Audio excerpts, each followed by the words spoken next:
Hello সবাইকে, আশা করি সবাই ভালো আছো। আজ তোমাদের কাছে একটা প্রশ্ন নিয়ে চলে এলাম। তোমরা এখনো কি সেই পন্থায় বিশ্বাসী, মেশিন কিনলে ট্রেনিং ফ্রি?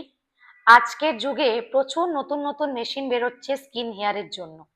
কি মনে হয়, without proper training, without proper knowledge এবং হ্যান্ডস অন প্র্যাকটিস ছাড়াই যে দোকানে বা যেই জায়গাতে এ ধরনের মেশিন সেল হচ্ছে, শুধু আমাকে মেশিন চালানোটা শিখিয়ে দিচ্ছে এবং সেটা দিয়েই আমি একটি মানুষের স্কিনের প্রবলেম, হেয়ারের প্রবলেম সলভ করে দেব?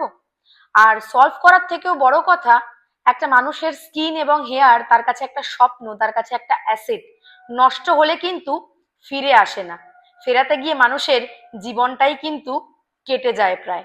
তো সেই জায়গায় দাঁড়িয়ে যারা এখনো এই রকম ভাবে মার্কেটে ঘুরে চলেছো, মার্কেট নষ্ট করে চলেছো এক প্রকার, আমি বলবো তোমরা ভুল করছো।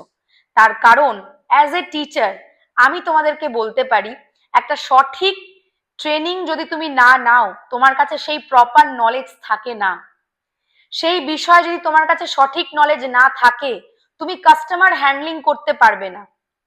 সেই মেশিন চালাতে গিয়ে অনেক ধরনের সমস্যা হতে পারে। কোন স্কিনে, কোন হেয়ারে কিভাবে সেটাকে চালানো উচিত, সেই পুরো ডিটেলসটা তোমার জানা উচিত। তাই আমার মতে কিন্তু বলে, একটা মানুষের স্কিন হেয়ার নিয়ে যখন তুমি কাজ করবে, সেই বিষয়ে পুরো জানো, সেই বিষয়ে যেখান থেকে তুমি ট্রেনিং নেবে সেটা অবশ্যই চুজ করো একটা সঠিক একাডেমি, যেখান থেকে proper training, proper knowledge, proper machine setting সবকিছু দেখে জেনে নিজেকে এইভাবে এগোতে পারবে, যাতে তুমি পাঁচটা মানুষের ভালো করতে পারো।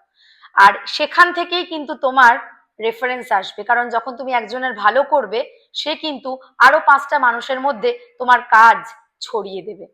আমার তো মতামত এটাই। তোমরা কি ভাবো অবশ্যই কমেন্টে জানিও। আমি আজ ঠিক বললাম নাকি ভুল বললাম?